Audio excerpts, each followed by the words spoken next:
रवि एक छोटा किसान था जो हमेशा अपनी किस्मत को कोसता रहता था। उसे लगता था कि वह गरीब ही रहेगा और उसकी जिंदगी में कोई बदलाव नहीं आएगा।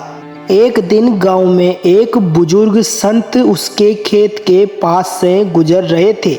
रवि को उदास देखकर वह रुक गए। संत ने पूछा, बेटा इतने दुखी क्यों हो? रवि ने जवाब दिया, बाबा मेरी किस्मत ही खराब है। मैं कितना भी मेहनत कर लूं लेकिन मेरी जिंदगी नहीं बदलती है। मुझे मेहनत का फल नहीं मिलता है। संत मुस्कुराए और बोले, मैं तुम्हें एक रहस्य बताता हूँ, अगर तुम इसे समझ गए तो तुम्हारी पूरी जिंदगी बदल जाएगी। रवि उत्सुकता से बोला, क्या रहस्य है बाबा? संत ने पास पड़ा एक पत्थर उठाया और कहा, इसे बाजार में लेकर जाओ, लेकिन इसे बेचना मत। बस लोगों से पूछना कि वे इसे कितने में खरीदेंगे। रवि ने वैसा ही किया।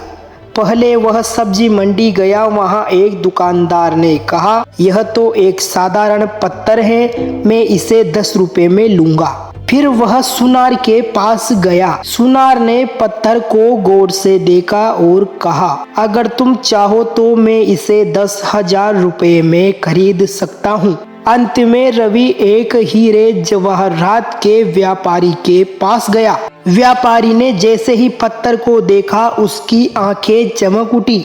वह बोला, यह तो एक दुर्लभ हीरा है, मैं इसे 10 लाख रुपए में खरीदूंगा।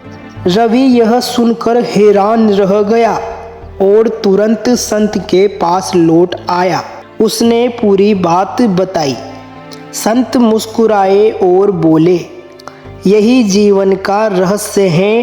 तुम्हारी कीमत इस बात पर निर्भर करती है कि तुम खुद को कहाँ पहचानते हो। अगर तुम खुद को कम आंकोगे तो दुनिया भी तुम्हें कम ही आंकेगी, लेकिन अगर तुम अपनी सच्ची कीमत समझ जाओ तो सफलता तुम्हारे कदम चूमेगी। रवि को अपनी गलती समझ आ गई। उसने खुद पर विश्वास करना शुरू किया और मेहनत से अपने खेतों को उन्नत बना दिया। कुछ ही वर्षों में वह गांव का सबसे समृद्ध किसान बन गया। शिक्षा, खुद को पहचानो, अपनी कीमत समझो और फिर देखो कि दुनिया तुम्हें कैसे बदल कर देखने लगती है।